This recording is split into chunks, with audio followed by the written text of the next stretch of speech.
Varicose veins తో బాధపడుతున్నారా? దసరా సందర్భంగా ఉచిత కన్సల్టేషన్, సర్జరీపై 20% వరకు డిస్కౌంట్. నమస్తే రమ్మగారు. నమస్తే జయ.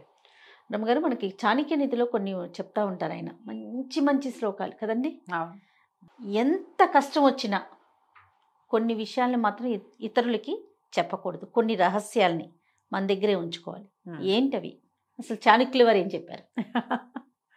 చాణక్యుడు చెప్పింది 2000 సంవత్సరాల నాడు కదా. అందులో ఒక 80-90% యూజ్ అవుతాయి జయ. ఇప్పటికీ కూడాను ఒక 10% ఆ కాలానికి తగినవి అవి. ఈ కాలానికి తగింది కాదు. మరి అంతే ఉంటుంది కదా రమ్మగారు. కాలానుగుణంగా ఉంటాయి కదా ఏదైనా. అవును, సాధారణంగా మనం చూడు, ఎవరికీ చెప్పకూడని రహస్యాలు కొన్ని మనకుంటాయి మన జీవిత చరిత్రలో. మన చిన్నప్పటివి, ఫ్యామిలీ హిస్టరీస్, మనవే పొరపాట్లు, మనం చేసిన మోసాలు చేస్తారు ప్రతి వాళ్ళకి. మనుషులు కదా మనం, ఏవో అవి మనం రివీల్ చేస్తే దొరికిపోతాం కదా. అసలు ఎవ్వరికి చెప్పకూడదు. చెప్పకూడదు. ఎక్కడున్నా సరే ఒక్కసారి బయటికి వెళ్ళిందా అంతే కదా. మన రక్త సంబంధికులకు కానీ, కట్టుకునే వాళ్ళకి కానీ, అంటే వాళ్ళకి తెలిసినప్పుడు తెలుస్తుంది. మన నోటితో చెప్పకూడదు. చెప్పకూడదు.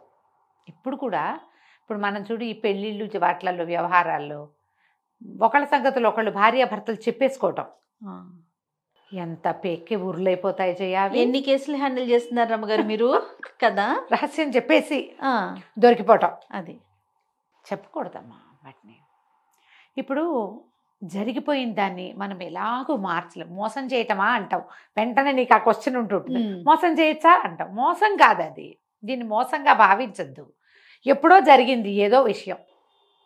ఇప్పుడు దానికి ప్రజెంట్ మన జీవితానికి సంబంధం లేదు. ఆ కాలం అది, ఆ రోజున అది అట్లా అయిపోయింది. ఇప్పుడు అది చెప్పడం వల్ల ఇక్కడ జరిగే మేలేమీ లేనప్పుడు, కీడు ఉండే అవకాశం ఉన్నప్పుడు ఎందుకమ్మా చెప్పడము? ఇక్కడ ఫెయిర్గా ఉండటం లాంటివి తీసి పక్కన పెట్టాలి, అంతేనండి. డెఫినెట్గా ఫెయిర్గా ఉండటం అంటే ప్రజెంట్ ఫెయిర్గా ఉండు. ఇప్పుడు పొరపాట్లు చెయ్యొద్దు. పూర్వంలో నీకేదైనా మోసం చేసే లక్షణం ఉన్నా, లేదా మోసం నువ్వు చేసినా, అది ఇప్పుడు చేయకు. లాయల్గా ఉండటం అంటే ఈ ప్రజెంట్ లాయల్గా ఉండు. వీళ్ళకి ఏ సంబంధము లేని ఒక పాత పురాతన వ్యవహారాన్ని తవ్వి తలకెత్తి వీళ్ళకి చూపించి, వాడి చేతికి మన జుట్టిచ్చి, ఆడమగ అయినా లేదా దాని చేతికే జుట్టిచ్చి, ఇది ఎందుకు వచ్చింది? అనవసరమైన ఇష్యూ. అసలు మర్చిపోరు జయ, ఎవరును విన్నవారు మర్చిపోరు కదా. వాళ్ళు మర్చిపోరు. వాళ్ళు నీ మీద వాడతారు, ఇంకెక్కడైనా వాడచ్చు. అందుకని పురాతన రహస్యాలు చెప్పకూడదు. మనకు పాయింట్ అసలు మామూలుగానే జనరల్గా. ఇప్పుడేం చేస్తున్నాం మనం, అక్కడ ఇక్కడ ఫోటోలు తీసుకుని అవన్నీ ఎక్కడో చోట పెడుతున్నాము. మనమేం చేయక్కర్లా, వాళ్ళే తెలిసిపోతాయి. అక్కడే తవ్వేస్తారు ఎక్కడో చోట నుంచి. సరే, ఇది ఇప్పుడు ప్రజెంట్ ఈ రోజులకి ఉపయోగపడే ఒక మాట చెప్పడం కోసం చెప్తున్నాం. చాణక్యుడు చెప్పింది ఏంటంటే, విత్త నష్టం, డబ్బు నష్టపోతే చెప్పకూడదట ఎవరికి. కానీ ఇప్పుడు ఎట్లా కుదురుతుంది చెప్పు? ఈ కాలానికి కుదురుతుంది. డబ్బు ఎక్కడో పోగొట్టుకున్నాం మనం. అది కాలంలో అప్పుడు అలా ఉండేది.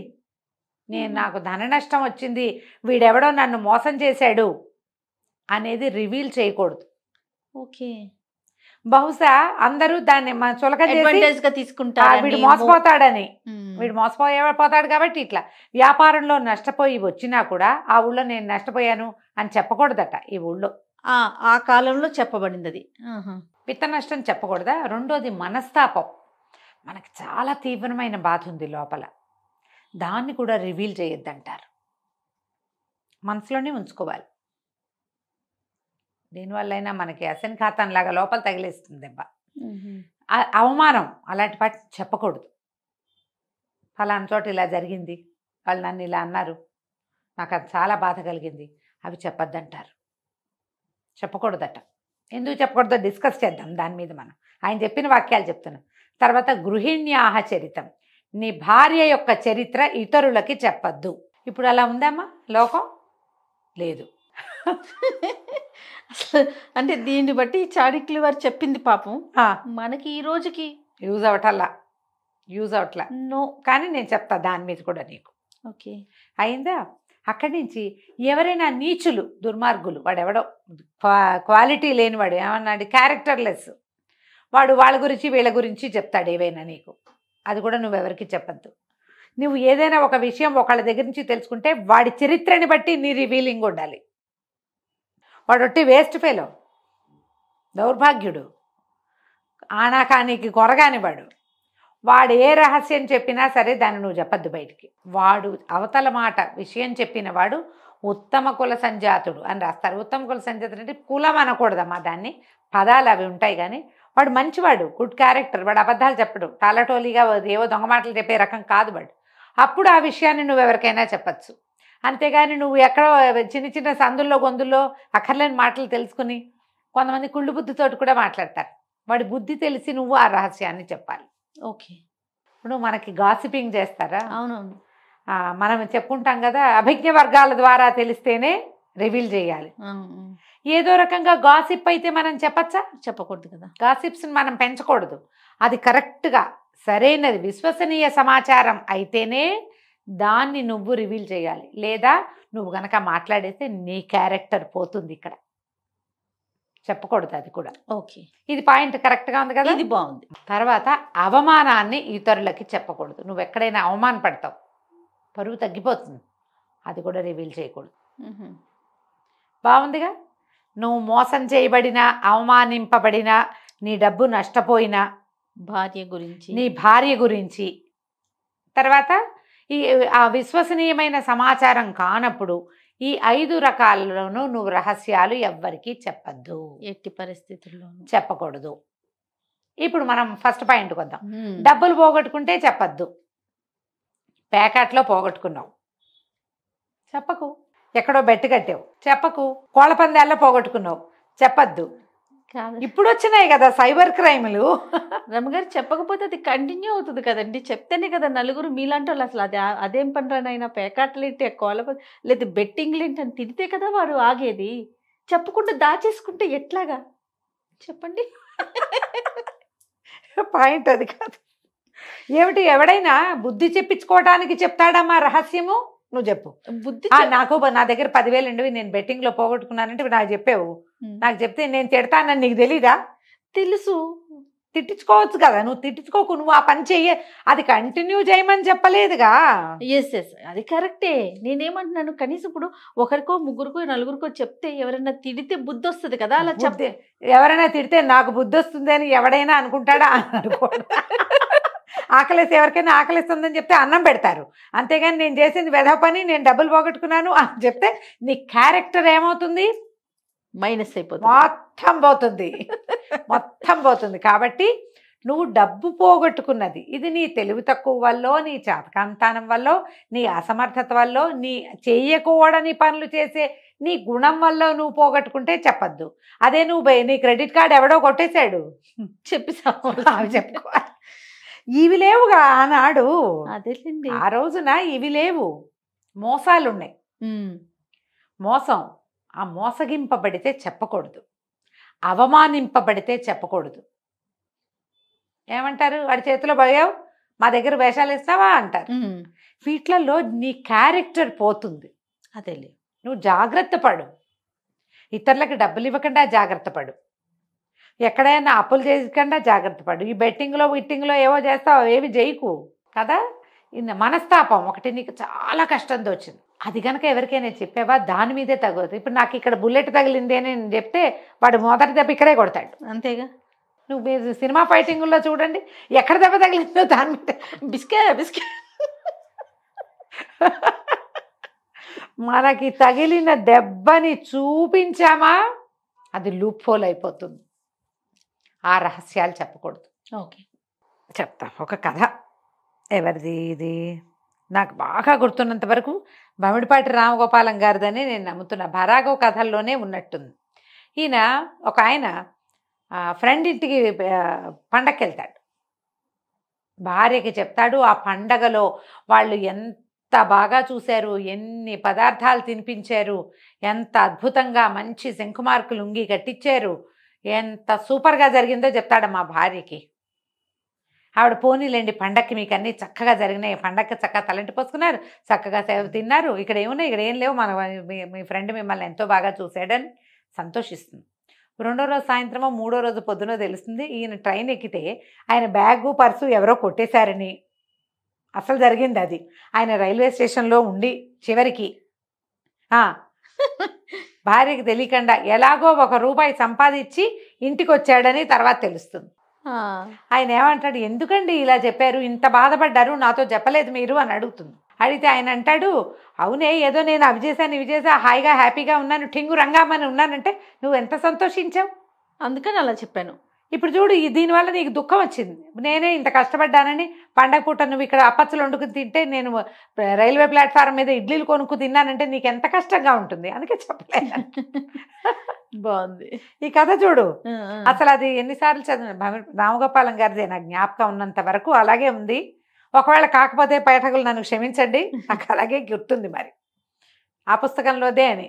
ఈ వీరిది కాకపోతే మధురాంతకం రాజారాం గారిదేమో. వీళ్ళిద్దరిలో ఎవరో ఒకళ్ళది పాత పుస్తకపు కథ. ఎప్పుడో ఒక 25-30 ఏళ్ల క్రితం చదివా. ఇటీవల చదివాను. ఓకే, ఎప్పుడో చదివాను. వీళ్ళిద్దరిలో ఒకరిది. ఎంత నచ్చిందో ఆ కథ నాకు. అవమానం చెప్పకూడదు. దానివల్ల మన సొంత వాళ్ళకి మనస్తాపం కష్టంగా ఉంటుంది. నీ శత్రువులు ఒకవేళ అవతల వాళ్ళకి నీ మీద చులకన భావం ఉందనుకో, అది పెరిగిపోతుంది. ఓకే. తర్వాత గృహిణ్యాహ చరితం. ఇప్పుడు గృహిణి అంటేమా పూర్వపు రోజుల్లో భార్య భగవంతుడిచ్చిన నేస్తం. ఎలాంటిదైనా ఆమెను తనతోటే ఉంచుకోవాలనే కాలం అమ్మా అది. ఈ పెళ్ళాలు వదిలేయటాలు లేచక్కబోటాలు ఇంకోళ్ళని తెచ్చుకోవటాలు రెండో పెళ్ళి మూడో పెళ్ళి అప్పుడు లేవు. 2-3 పెళ్ళిళ్ళు చేసుకుని వాళ్ళు రాజులు బ్రాహ్మణుల్లో కూడా అన్ని జాతుల్లోనూ 2 భార్య 2 భార్యలు 3 భార్యలు ఉండేవాళ్ళు. ఈ వదిలేయటం అలాంటివి ఉండేవి కాదు. భార్య పెళ్లి చేసుకున్న తర్వాత ఆమె అంత మనలాంటి సేమ్ కులం కాకపోయినా తెలిసేది కాదు కదా. అప్పుడు చెప్పకూడదు, అది చెప్పకూడదు. భార్య యొక్క తండ్రో తల్లో అంత మంచివాళ్ళు కాదనుకో, ఆమె చిన్నతనం నీకు తెలిసినంత ఫెయిర్ కాదు, ఏమిటో అక్కడ ఫిషి, అది కూడా చెప్పకూడదు. చెప్పకూడదట. భార్య రహస్యం చెప్పకూడదు. ఇప్పుడు దీని మీద నేను ఇంకొక పాయింట్ చెప్తా, ఈ కాలానికి ఉపయోగపడేది. నువ్వు భార్యతో ఉండదలుచుకోలేదు, మీ ఇద్దరు మ్యూచువల్గానో ఇంకో రకంగానో విడిపోదలుచుకున్నారు. నువ్వేదో చెప్తావో ఏం చేస్తావో నీ కర్మ. కానీ నీతోటే ఉంటే, నువ్వు ఆమెను నీతోటే ఉంచుకుంటే, ఆమె క్యారెక్టర్ గురించి ఇతరుల దగ్గర మాట్లాడద్దు. దానివల్ల నీ జీవితం మిజరబుల్ అవటమే కాకుండా మీ పిల్లల జీవితం మిజరబుల్ అవుతుంది. ఇలా చేస్తారు కదా, మా ఆవిడ గయ్యాళ్ళని, అన్నం ఉండదని, వాళ్ళ తమ్ముడు అదేని చెప్తుంటారు. 100% చెప్పేస్తారు కదా. వేళాకోళం ఎక్కిరింతగా వాళ్ళ నాన్న అలాగా అమ్మలాగా. ఇవి మీకు సరదాగా ఉంటాయో లేకపోతే మీ లోపల కడుపులో ఉన్న ఆక్రోశాన్ని బయటపెట్టడానికి ఉపయోగిస్తాయో కానీ మీ వెనకాల మీరు అవమానపడతారు. ఒక్కోసారి మొహం మీద కూడా జరుగుతుంది. మీ పిల్లల భవిష్యత్తులు పాడవుతాయి. ఇప్పుడు ఈ కాలం ఏంటి, వదిలించే కాలం, వదిలించుకునే కాలం కదమ్మా. అవును, ఎవరి దారిని వాళ్ళు పోయే కాలం. నేను జడ్జిమెంటల్గా నేను చెప్పలేను ఈ విషయాలు. కానీ చాణక్యుడు చెప్పింది గృహిణి అంటే ఏమిటమ్మా, నీ ఇంటిని దిద్దేది, మీ ఇంట్లో ఉండేది, నీ పిల్లల్ని చూసేది, మీ అమ్మా నాన్నకి అనవసరమో ఏదో ఒకటి పడేసేది. రేపొద్దున వాళ్ళు కనుక దాటిపోతే వాళ్ళ తద్దిన నువ్వు పెట్టాల్సి వస్తే నీ పక్కన నుంచునేది. ఆమెని తక్కువ చెయ్యొద్దు. బాగుంది రమ్మగారు, ఈ పాయింట్ అయితే నాకు నచ్చింది కదా. చాలా ఈ కాలానికి ఉపయోగపడే మాట చెప్పాడా చాణక్యుడు. 100%.